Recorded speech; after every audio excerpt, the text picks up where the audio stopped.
Your breath stank. Well, I don't have a toothbrush. Golly! Yes, I got tits. The movie begins with a flashback 5 years ago with some rich dude with a receding hairline mistreating his slaves. And I guess they showed this scene so that if anyone decides to rob the guy, you wouldn't feel bad because he's a slave abuser. Bob, you need to start using Ozempic. I did. Then we're introduced to the bad guys. So there's Snake, who's sneaky, a tarantula that's the Asian super nerd, a shark that's a master of disguise, which pretty much means everyone in this world is stupid as hell. Then there's Wolf, who's group leader, the main character, so anyone else in the group are just his minion NPCs, including Piranha, who's literally described as a crazy Latino in the first movie. So the Asian's the super nerd and the Latino is crazy?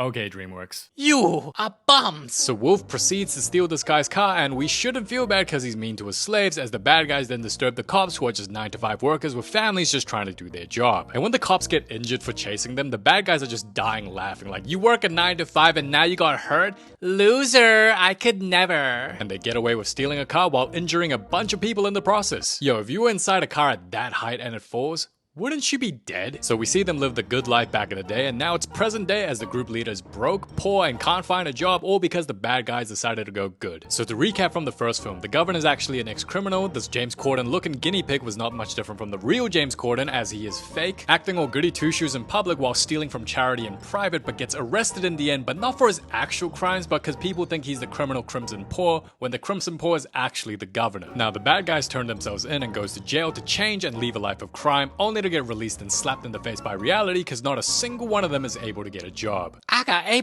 my whole life. It says you own slaves from Timu. You're a felon, and you look like one too. So Wolf tries to talk his way through getting a job, and the guy's like, you know what? We might actually have something for you. So Wolf's so happy, and when he comes back because he forgot something, he find out he ain't getting shit. then we see the list he's going for to try get a job, and looking at it, he should have added McDonald, Walker, and Garbage Man. You know, it's almost like the film is saying there are no benefits that come from being a good person. So group leader learn to be fake. And discovers about a new criminal group called the Phantom Bandit that's stealing priceless artifacts, and the police She-Hulk is already sussing out the bad guys thinking it's them. Long story short, their life is shit. Then Snake pulls up looking like a hippie, on drugs, all happy, enjoying life. I'm going to Pilates. But you're broke. I got into debt to buy steroids. Bye. Oh, the snake gay. Then Wolf gets beat by Diane, the governor, because that's how he likes it. You know, nobody still knows I was the Crimson Paw. You were the Crimson Paw. I know pain turns you on. Oh. Then hit me, mommy. You're a masochist. Hey, yo, I am convinced whoever made this film is a furry, 100%, because damn, what is this? You know, I have no cash, but want to make weird babies with me? Well, at least you're tall. Then when their hands touch, they start getting awkward, but if you look back closely, it was Wolf that reacted first, and when Diane saw Dude going, oh no, that's when she gives the same energy back to be on the same page. So who knows what would have happened if Wolf didn't back out. Let's just keep it friendly. Then they friend zone each other, and Wolf crosses his legs because he Got the boner. And later, when Wolf sees She-Hulk struggling to find the Phantom Bandit, he decides to help her solve the case in hopes that society can trust the bad guys and see them as good. So one by one, group leader brings his minion slaves to cooperate on the case, and when they decide to call Snake, this happens. Hello, I like the sticky noodle up my asshole. If you like the massage, I give you for $2. Very good, you won't regret. He's Asian? And when group leader finds out all the stolen artifacts have MacGuffinite in them, it gives She-Hulk the lead where the Phantom Bandit will strike next. Smells like shit. Get out or I beat your ass. Then learning the next biggest MacGuffinite object being some belt at a wrestling tournament, Wolf believes Snake is the Phantom Bandit because not only is Snake going to the wrestling tournament, but every artifact stolen by the bandit was around the same time Snake was out near the same location. And Commissioner She-Hulk calls them saying she's going to the wrestling match to find the bandit. Did you forget we're poor, puta? Then the tournament takes place with competitors like El Zesty to fight over a belt that looks like the $2 from Shein. So group leader and his slaves pull up, and when She-Hulk sees him, shocked knocks her the Hell out. then puts her in a dirty ass, smelly ass, smells like ass bathroom, and when seeing Snake, they jump him and beat him like an Asian mother beating the kid over a math test. as we're then introduced to Snake's girlfriend, Susan. Oh, so that's why Snake's so happy. He getting the badusi. Wait a minute, don't Snake eat birds?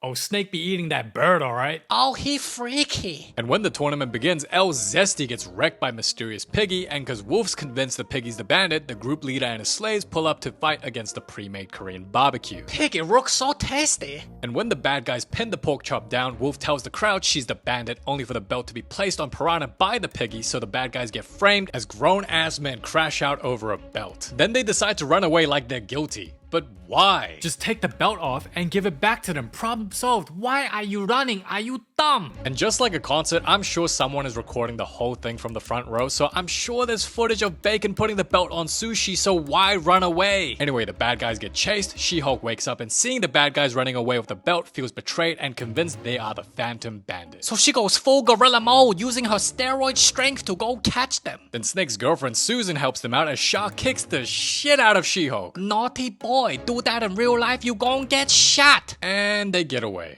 So She-Hulk's pissed and calls all the cops on their ass while it turns out Bacon is part of the Crimson Bandit group while Snake and Susan get asked how they met. And they share that they met through trying to eat some poor kid's pet hamster. Wait, so if animals in this world can roam around freely with rights like humans, why are there still pets? Shouldn't that be illegal and humans who own pets be seen like the worst person ever? And how does a bird look at a snake knowing that snakes eat birds and go, You're so attractive. like, girl, he could have ate your mother. Yeah, DreamWorks do not care about parents who brought little kids to watch this movie. Oh, Snake is horny. I'ma show her my black mamba. No. Meanwhile, Diane gets a call from Wolf, who tells her the bandits are after MacGuffinites, so she tells him to lay low and trust no one and decides to go visit James Corden. And when group leader's back to see his NPC slaves, they're all knocked out as Susan is also part of the Crimson Bandits. So Wolf and NPCs all get tied up as we're introduced to Kitty Cat, who's pretty much a Tai Lung from Kung Fu Panda wannabe, as she's group leader and Bacon and Susan are her little minions. And turns out her real name isn't even Susan, she's actually called Doom and only used Snake to lure the bad guys. Wait, your name is Doom? Susan sounds a lot better. You lied to me. Yeah, and you ain't shit in bed. You're perfect, mommy. I so want you, I'm so down bad. 이런 병신새끼. Ladies and gentlemen, if someone lies to you and that turns you on, just know you are mentally disabled. So Kitty asks Wolf to help join in on their heist as she confirms he is in fact group leader by only asking him, which also confirms his minions are in fact NPCs because they are ignored. And Wolf obviously says no, but Kitty Cat, knowing the governor's secret that she's the Crimson Paw, blackmails Wolf and says if you help, I'll hand over the footage, but if you don't, everyone will know who she is and she will definitely lose her job. Okay, I'll do it, but it's cause I'm horny. Aw, so romantic. Now who said wolves can't get horny? Meanwhile, Diane visits James Corden in prison. Your breath stank. Well, I don't have a toothbrush. Golly! Yes, I got tits. Damn, bro can feed the entire continent of Africa with them milkers. Oh, she looks disgusted. Diane is transphobic conformed. So while James Corden asks Diane to play a game of Connect 4, Wolf and slaves are told they will steal this giant dildo called a rocket and is told their target is Professor Receding Hairline, who has a watch that controls it. So if they steal the watch, they steal the rocket. And the best time to steal it is during Hairline's wedding. Ooh, I wanna marry and eat my babies. What the hell? Your slave is loco. And on the day of the wedding, Professor Hairline has guests who want to talk to him, but bro has glasses that can check your net worth and he's like, 125k? Stone that brokey. Yo, imagine you make 100 grand and someone thinks that's so low they tell you to get the hell out. I know you lied to me, but I'm horny. Oh, you're a loser. Y'all gonna die from herpes. So when it's Wolf's turn to meet Receding Hairline, The Asian supernode make Wolf's net worth $31 billion. wow, your ancestors must have done some terrible shit. And just when they're about to shake hands, Wolf sees the same dude he robbed in Egypt 5 years ago and bro misses his chance to steal. May I talk to my inbred cousin?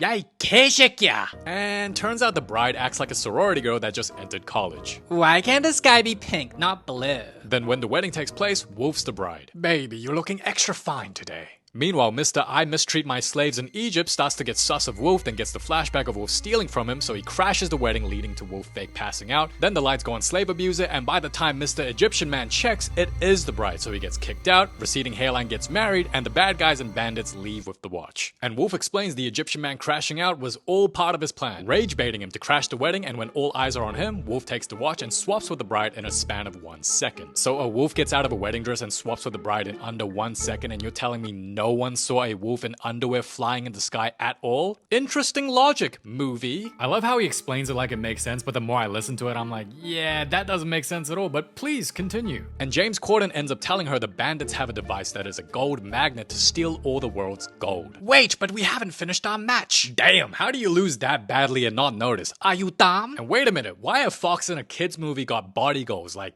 damn. Like, you got people complaining about celebrities with their unrealistic beauty standards, like almost like it's impossible to obtain, and DreamWorks is just like, yeah, we don't care, now start gooning to our fox. Oh, the 40's gonna love this. I did not know she was built like that. Oh, Wolf the lucky boy. Then Diane gets CCTV footage of Kitty Cat talking to Corden, then heads to where the giant dodo spaceship is at to confront them. Meanwhile, Kitty Cat be turning them stolen artifacts into gold magnets. Then Wolf gets the hard drive with the Crimson Paw footage as Kitty admits she framed the bad guys for their crimes and then tells Wolf he's an idiot for going good when the bad life was his best life and that people will never accept him as good. So when Wolf gets in the car to join his minions with the footage of Kitty saying she framed them so they can use it against her, Wolf says this. What if we took a wrong turn with the whole going good thing? Bro, if I was one of the members and I heard that, I'd be pissed because going good was your idea, Wolf. We all went to jail because of it and now we're poor, broke, and can't get a job and now you want to say, oh hey, going good maybe wasn't a good idea. If I heard that, I'd smack the shit out of him. Then Asian Nerd says if they solve the bandit case, it'll look good on their resume, and Piranha says, We're gonna be heroes. Heroes? Sounds like you're gonna be broke. You know, I'm convinced the message of this film is pretty much saying going good has no benefits to your life whatsoever. But Kitty and her slaves pull up and tie them up, and this is what I don't get. There's 5 of them bad guys and only 3 bandits, and you're telling me not a single bad guy member found a way to run away from them? Not one? Like, those are the fights I want to see, the 5 of them against the 3 of them, but nope, DreamWorks won't show you that. Thanks, DreamWorks.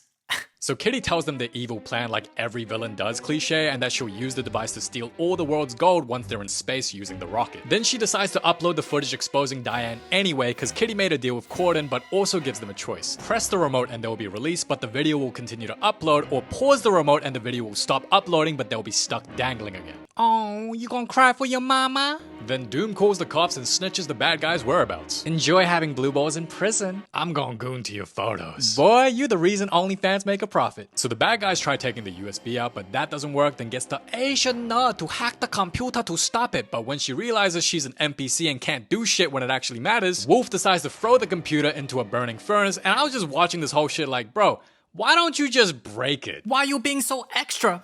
But I guess DreamWorks wants the plot to be spicy, so the video is uploaded, the cops pull up, and the bad guys get arrested. Meanwhile, Tai Lung Wannabe and her sidekick suit up and head to the rocket to go to space. so it's bacon and Walmart Thailand. And what's funny is K Barbecue says, What are you doing here? I love when they ask stupid questions like, what are you doing here? It's like, what do you think? Yeah, no, she just came here to give you a goodnight kiss and tuck you to sleep. Really? Then Diane throws these hands and beats them all up one by one like, Yeah, slay queen. Get it, girl. and it would have been an easy win, but they're like, yo, check your phone. This you? Yo, this you, right? Yeah, you fired. No. So Diane lets her guard down and gets shot, and despite losing consciousness, the furry favorite fox still manages to board the ship somehow. Cause this movie make no sense. So news break the governor is the Crimson Paw, meaning roided up James Corden is set free, and Wolf is like, Please, Ginger, you have to believe me. I know your ginger pubes can doubt us, but what I said is true. my name is She-Hulk. So Diane goes night-night and sleeps while the bandits use the watch to start the rocket. And yo, look at their face. This is the face someone make when they know they're fired. You're about to lose your job and your kid's Going to be homeless. And while Wolf and his NPCs regret ever going good, She-Hulk has a change of heart and sets them free, believing they aren't the bandits and were only trying to help. So when the rocket takes off, She-Hulk's like, yo, we all gonna die one day anyway. So why not today? Yo, look at Wolf's face, that's hilarious. He's like, Mommy, I'm scared. wait, so you're telling me some average helicopter is faster than a rocket because it's able to catch up to it? Really, movie? So the bad guys jump like they the Korean, and I'm not even gonna bother trying to explain the logic behind any of this and just accept it's a dumb movie that makes no sense because they got talking animals in it anyway. Yep, so they make this 100-meter jump because this movie makes no sense, and Snake uses his abs to throw free animals ahead because this movie makes no sense, and this piggy still ain't in a Korean barbecue restaurant getting cooked because this movie makes no sense. So they end up in space and see the bandits set up the gold magnet, and once it's turned on, all the gold from the whole world gets sent to space. Imagine saving up your whole life to start a jewelry store, then this shit happens. Yup, this event definitely ruined a lot of people's lives for sure.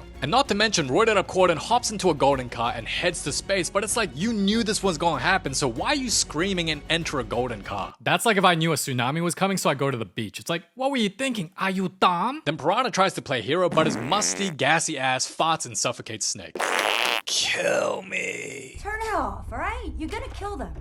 Damn. Group leader not happy when slave don't listen. You're a slave. You do as I say. Stop it. Girl, I will eat you and send you to the butcher. So Kitty abuses her slaves and they're like, yeah, I'm sick of this shit. We switching sides. Then Tai Lung Wannabe crashes out, putting the device to the max, bankrupting more jewelry store owners. Then suddenly, Wolf pulls up and tries to fight Kitty and gets beat, but little does she know he's a masochist and gets turned on by the shit. So Kitty destroys the magnet's remote, thinking it now can't be stopped, but Wolf stole the watch, controlling controlling the ship and sends the shuttle to destroy the magnet, resulting in all the gold to be sent down back to Earth. Oh, get wrecked, Walmart Thailand. And I noticed the gold falls down magically because it's a kid's movie, but if it was real life, it'll be raining gold like bullets and a lot of people would have been killed. And I wonder how much gold just got dumped into the ocean and was never seen again. Like I said, this event definitely ruined a lot of people's lives. Then Snake and Piranha get saved by Piggy and Badusi. You trying to get laid? I'm so gonna eat your kids. That's my job. So Walmart Thailand is pissed and starts choking Wolf, but then Diane pulls up and beats the crap out of her, going, Wolf only likes getting choked by me. Then Kitty gets knocked out and Wolf reunites with Diane, and the furries finally get what they wanted. Oh, the half fox, half wolf baby is coming very soon. What happened to being friends? You know I always wanted to ride you, boy. Oh, and they kiss again. Then Group Leader reunites with his minions. Because the shuttle is gone, they're absolutely cooked as they're in a space station headed to Earth full speed that isn't designed to land, and they die. I mean, how else were they gonna survive? They didn't even have any landing gear. So She-Hulk lets the whole world know that they were heroes that saved the world and that they were good in the end. So the reporters and the news switch up on them and give good coverage, but turns out She-Hulk was just acting for the camera and the bad guys are still alive. How are they alive? Because it's a kid's movie that doesn't make any sense. They knew deliberately that they didn't show the scene because if they did, it's just gonna look hella stupid. So they were like, you know what, let's just skip the scene and just say that they somehow did survive. So the bad guys and Diane fake their deaths and is then recruited as secret agents so these broke-ass bums aren't unemployed anymore.